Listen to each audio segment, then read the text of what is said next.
सोलंगी एक सिंधी राजपूत कबीला है जो हिंदुस्तान, पाकिस्तान, श्रीलंका, बर्मा और अफगानिस्तान में आबाद है।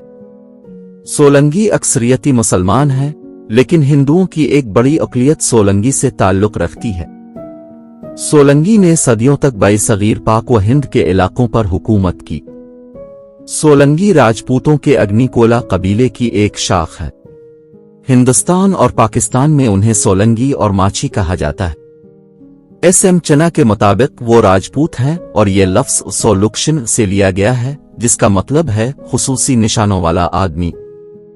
सोलंगी कबीला एक तारीखी कबीला है जो कि पाकिस्तान में जनूबी पंजाब और सिंध के ऊपर वाले इलाकों में अक्सरियत में आबाद है, और बलूचिस्तान में भी कसीर तादाद में सोलंगी आबाद हैं।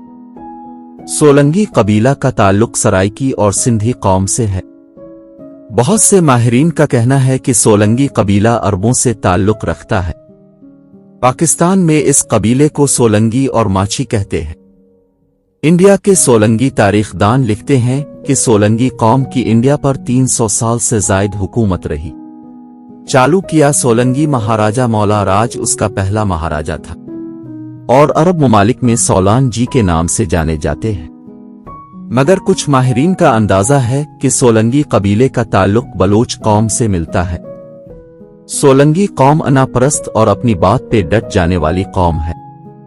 पाकिस्तान में सोलंगी कबीले के लोग सराइकी सिंधी और बलोची जबान बोलते हैं। सोलंगी कबीला का बलोची जबान से गहरा ताल्लुक है। सोलंगी कबायली लोगों में शुमार किए जाते हैं। इंडिया में पाए जाने वाले सोलंगियों का पाकिस्तान में बसने वाले सोलंगी कौम से तारीखी तौर पे कोई ताल्लुक नहीं मिलता। सिंध के निचले शहरों थरपारकर, बदीन, सजावल और ठट्ठा में भी सोलंगी बसते हैं, लेकिन पस्त हालत में हैं।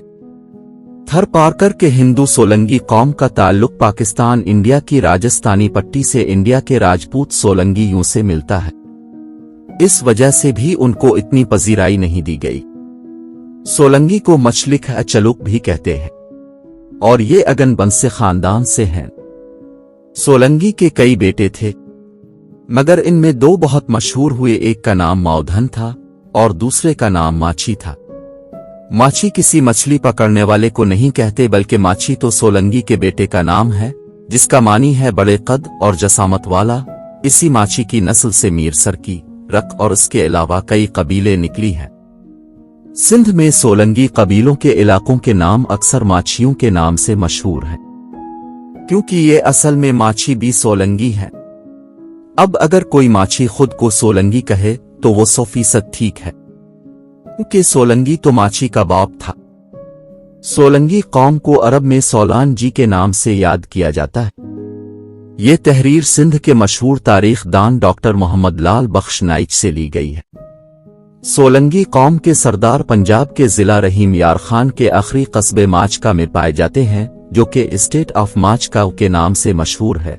माच का सरदार बहुत बहादुर, अनापरस्त, जिद्दी और दलेर माने जाते हैं। माचका में सोलंगी कौम की हुकूमत मानी जाती है। माचका एक कदीम रियासत और सोलंगी और माछी कौम का गढ़ और अक्सरियत वाला इलाका है।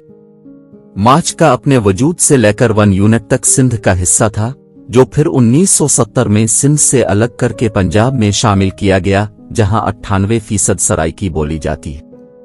माजी में माचका सोलंगी माछी जात की एक रियासत थी। आज भी माचका के वडेरे और सरदार सोलंगी कौम के हैं। जो रियासत माटिलो से लेकर अब्बा वड़ो और सादिक आबाद तक फैली हुई थी। हाफिज साहब ने माचका को सिंध की एक कदीम रियासत और सोलंगी जार का मरकज तो बताया है, पर यह नहीं लिखा कि माचका की असल जाग्राफी और महल वकूफ कितनी थी। सिंध के इस कदीम इलाके के बाबत जामोट हाजी खान चाचड़ लिखते हैं कि माचका पाकिस्तान बनने के बाद सिंध से अलग करके पंजाब में शामिल किया गया। इलाके में माछी या सोलंगी कबीले की अक्सरियत की वजह से माचका कहलाया। सिंध का यह हिस्सा पाकिस्तान बनने के बाद तकसीम हुआ। माचका की बाबत अयाज बागत लिखता है कि ये रियासत मौजूदा माचका वाले इलाके तक फैली हुई थी, जहां सोलंगी जात वाले अक्सरियत से रहते थे, जो बुनियादी तौर पे बहुत बहादुर और लड़ाकू थे। ان کے سردار کے پاس 66,000 کی فوج تھی، 500 جنگی گاڑیاں اور 6,000 گھڑسوار تھے۔ سولنگی قوم کا شمار سندھ کے جنگجو قبائلوں میں ہوتا ہے۔ سولنگی مالدار و زمیندار ہیں۔ ان کا کلچر و لباس بلوچی ہے۔ سولنگی قبیلے کی عورتیں ہمیشہ پردے میں رہتی ہیں۔ سولنگی وفادار اور بہادر مانے جاتے ہیں۔